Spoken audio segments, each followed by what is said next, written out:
নমস্কার, আমি ইন্দ্রাণী। শুরু করছি আজকে।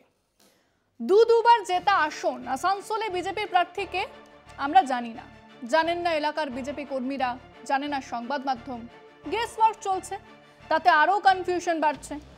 রাজ্যের বিরোধী দলনেতা প্রতিটি মিটিংয়ে ভাইপোকে দেখে নেব, ভাইপো জেলে যাবে, ভাইপোর লক্ষ কোটি টাকার দুর্নীতি প্রতিটা জনসভায় বলেই যাচ্ছেন। কিন্তু এখনো সেই ভাইপোর কেন্দ্রে আসন দিয়ে উঠতে পারলেন না। এখনো জানাই নেই কোন চমক অপেক্ষা করছে সেই তালিকায়, যা এখনো সামনেই এলো না।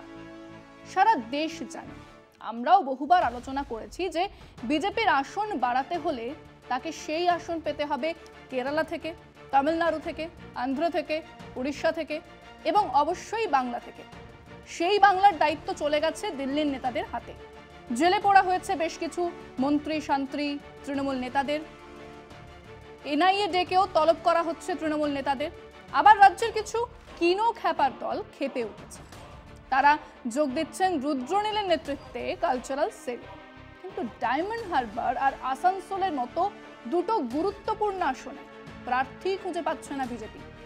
আমার সূত্র বলছে বেশ কিছু সেলিব্রিটি, ডাক্তার, মুক্তার, অভিনেতা তাদেরকে অনুরোধ করা হয়েছে, কিন্তু ডায়মন্ড হারবার শুনে তারা বিনয়ের সঙ্গে প্রত্যাখ্যান করেছেন।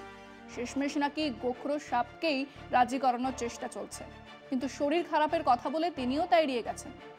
এই গরমে কোন সেলিব্রিটি, অভিনেতা, গায়ক, নায়ক, ডাক্তার, মুক্তার এই হাঁসফাঁস গরমে ওই আসনে লড়ে নিজের লাল টুকটুক শরীরকে খামোখা কষ্ট দিতে যাবেন বলুন তো? আর ঠিক সেটাই আমাদের বিষয় আজকে। যারা বলছেন 370 পাবেন, তারা এখনো বাংলার দুটো আসনে প্রার্থী দিতে হাঁপিয়ে যাচ্ছেন। বাংলার মোট 42টি লোকসভার আসন, তার 35 আসন এবার পেতে হবে। মাস কয়েক আগে নরেন্দ্র মোদীর বিশ্বস্ত সেনাপতি অমিত শাহ প্রকাশ্য সভায় এমনই প্রত্যয় ঘোষণা করেছিলেন। অষ্টাদশ লোকসভা নির্বাচনের প্রথম দফা ভোট গ্রহণ শুরু হতে আর সপ্তাহ তিনেক বাকি, কিন্তু 42 কেন্দ্রের মধ্যে এখনো ডায়মন্ড হারবার ও আসানসোল দলের প্রার্থীর নাম ঘোষণাই করে উঠতে পারেনি মোদী সাহেব দল। রাজ্যে বিজেপির সংগঠন নড়বড়ে, তার সঙ্গে জুড়েছে দলীয় কন্দল। কোনো মতে বাকি আসনগুলোর প্রার্থী বাছাই হয়েছে, তা নিয়েও কন্দল সামাল দিতে হচ্ছে বঙ্গ বিজেপিকে।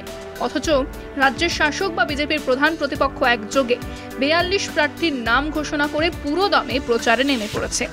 এই যেখানে পরিস্থিতি, সেখানে অমিত প্রত্যয় পদ্ম শিবির কি ঘাসফুলের সঙ্গে পাল্লা দিতে প্রস্তুত? সংশয় সেখানে।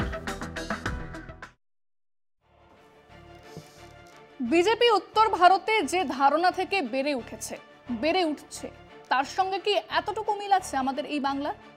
নেই। ধরুন, উত্তর ভারত জুড়ে রামচরিত মানস আছে, নবরাত্রি আছে, অযোধ্যার পুণ্যভূমি আছে, নিরামিষ ভোজন যাকে বলে শুদ্ধ শাকাহারী ভোজন তাও আছে। উত্তর ভারতের বিস্তীর্ণ অঞ্চলে হিন্দু সিপাহীরা বিদ্রোহে নেমেছিলেন, কারণ এনফিল্ড রাইফেলের কার্তুজে নাকি গরু আর শুয়োরের চর্বি লাগানো আছে। এই প্রচারের জন্ম এই বাংলা থেকে। এখানে কিন্তু সিপাহী বিদ্রোহের কেবল ওই স্ফুলিঙ্গটুকুই আমরা দেখেছিলাম, বিদ্রোহ দাবানলের আকার নেয়নি। এখানে আমাদের সেই কবেই রামকৃষ্ণদেব বলেছেন, যত মত তত পথ। বিবেকানন্দ মারা যাবার দিনে নিজের হাতে ইলিশ রেঁধে খাইয়েছিলেন গুরু ভাইদের। এখানে রাজা রামমোহন মোগল সম্রাটের দূত হয়ে বিলেতে গিয়েছিলেন। এখানে রবি ঠাকুর আর নজরুলের মানবতা আর ধর্মনিরপেক্ষতার গান আর কথা ছড়িয়ে আছে। সমস্যা সেখানে। এখানে বিজেপি যে 18টা আসন পেয়েছিল, তা ছিল এক মোদী লহর, এক মোদী ঝড়ে।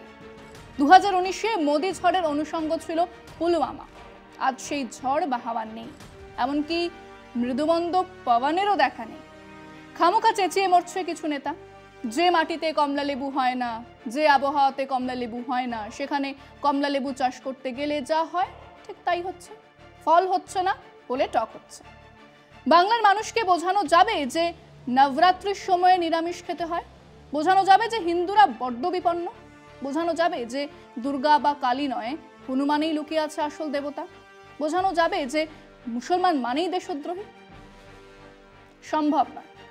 এসব যারা বলা শুরু করেছিলেন, সেই গুরুদেব শ্যামাপ্রসাদ মুখোপাধ্যায়ের মাথা ফাটিয়ে দিয়েছিল নেতাজি সুভাষ বসুর অনুগামীরা। হাওয়ায় ভেসে 18 হয়েছিল, হাওয়া নামতেই আবকি বার 200 পারের বদলে 77 হয়ে গেছে। একটু অপেক্ষা করুন, এবারের ফলাফল দেখে আরো কিছু নেতার ঘর বাপসি নিশ্চিত। যে উত্তরবঙ্গে বিজেপির বিরাট অগ্রগতি আমরা দেখেছিলাম, সেই উত্তরবঙ্গে স্বয়ং রাজ্য সভাপতি সুকান্ত মজুমদারকে বালুরঘাটে এবারে জান দিয়ে লড়তে হচ্ছে।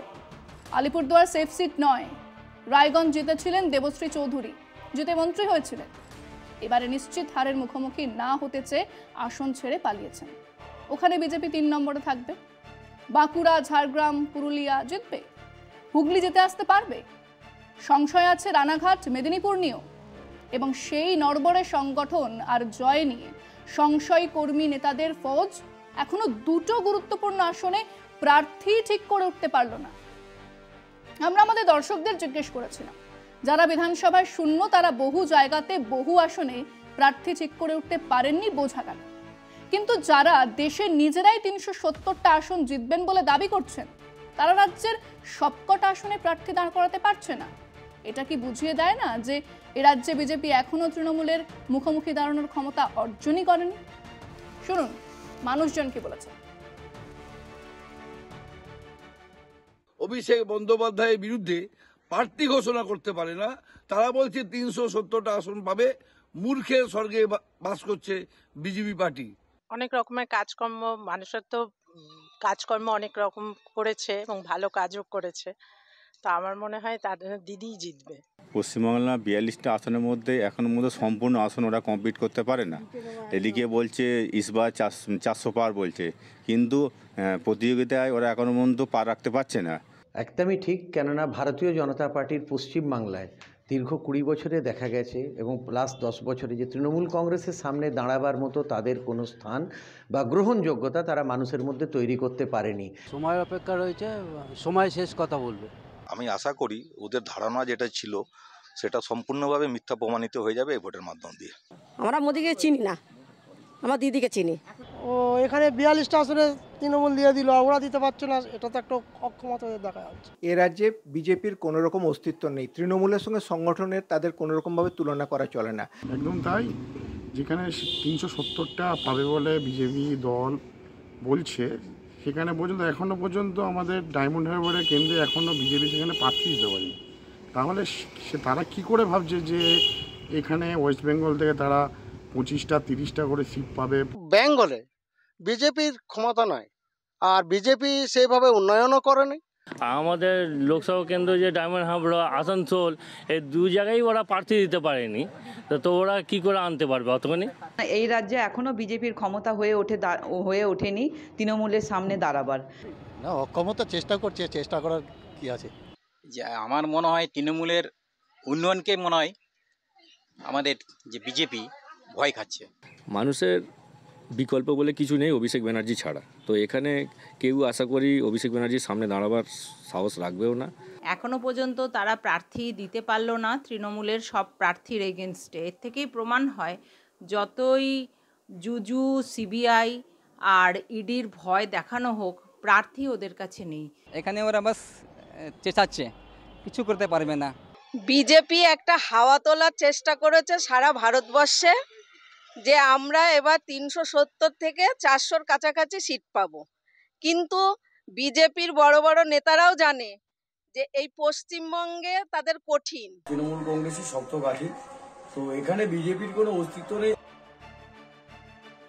যাদের সেই জামানার কথা মনে আছে তারা জানেন, বিজেপি বা সিপিএম এর মতো ক্যাডার ভিত্তিক সংগঠিত দল নির্বাচন ঘোষণার বহু আগেই ঠিক করে ফেলতো তাদের প্রার্থী তালিকা। নির্বাচনের দিন ঘোষণা হবার যার দেরি, ঘোষণা হয়ে যেত সে তালিকা। কোনো প্রতিবাদ হতো না, প্রচারের কাজ শুরু হয়ে যেত।